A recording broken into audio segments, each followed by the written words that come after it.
ಇದು ಮಾಡ್ತಿದ್ದಾರೆ ಸರ್ಕಾರ ಅವರು ಬುಕ್ಕಿಂಗ್ IPL ಟಿಕೆಟನ್ನು ಕಾಸು ಕೊಟ್ಟು ತಗೊಳೋದು ಒಳ್ಳೆಯದು.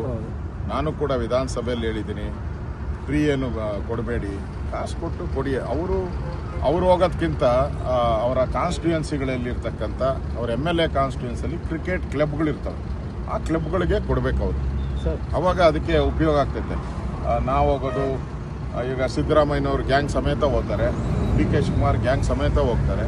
ಅದು ಬಿಟ್ಟು ಏನು MLAಗಳಿಗೆ IPL ಟಿಕೆಟ್ ಸಿಗುತ್ತೆ ಅದನ್ನು ಅವ್ರ ಕಾನ್ಸ್ಟಿಟ್ಯೂನ್ಸಿಯಲ್ಲಿರುವಂಥ ಕ್ರಿಕೆಟ್ ಕ್ಲಬ್ಸ್ ಏನಿದೆ, ಪ್ಲೇಯರ್ಸ್ ಏನಿದ್ದಾರೆ ಅವ್ರು ಕೊಟ್ಟರೆ ಇನ್ನಷ್ಟು ಉತ್ತೇಜನ ಆಗ್ತದೆ, ಇನ್ನಷ್ಟು ಒಳ್ಳೆಯ ಪ್ಲೇಯರ್ಸು ಜಿಲ್ಲೆಗಳಲ್ಲಿ ತಯಾರಾಗ್ತಾರೆ. ಆ ದೃಷ್ಟಿಯಿಂದ ನನ್ನ ದೃಷ್ಟಿಯಿಂದ ನಾನು ಮಾತಾಡಿದ್ದೀನಿ ವಿಧಾನಸಭೆಯಲ್ಲಿ. ನಾನು ಫ್ರೀ ಟಿಕೆಟ್ಗೆ ನಾನು ಕ್ಲೈಮ್ ಮಾಡಿಲ್ಲ, ಮಾಡೋದು ಇಲ್ಲ, ನಾನು ಹೋಗೋದು ಇಲ್ಲ.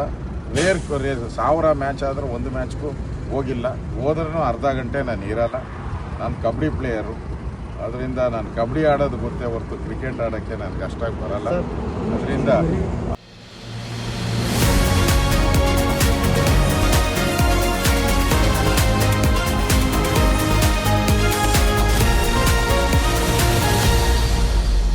ಫಸ್ಟ್ ವೇವ್ ನ್ಯೂಸ್, ನಿಮ್ಮ ದಾರಿ ನಮ್ಮ ಜವಾಬ್ದಾರಿ.